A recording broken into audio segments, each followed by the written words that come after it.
சொல்லு. என்ன படிப்பின அப்படின்னு சொன்னா, நபி ஸல்லல்லாஹு அலைஹி வஸல்லம் அவர்கள் சொன்னார்கள், என்னுடைய உம்மத்தினுடைய வயது எத்தனைங்க? 60 to 70 இதாங்க. இல்லஜனத்து 80 வயசு வரைக்கும் வாழ்றாரு, 90 வயசு வரைக்கும் வாழ்றாரு.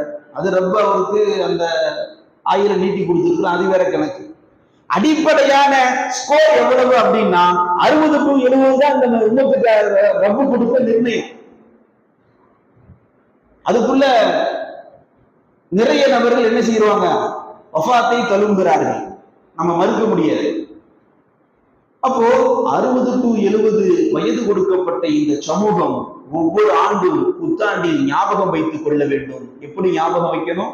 30 வயசு ஆயிடுச்சா ஒருத்தருக்கு, வாழ்நாள்ல பாதி முடிஞ்சது, 31 பாதி முடிஞ்சது, மீதி 30 தான் இருக்குன்னு நினைக்கிறேன்.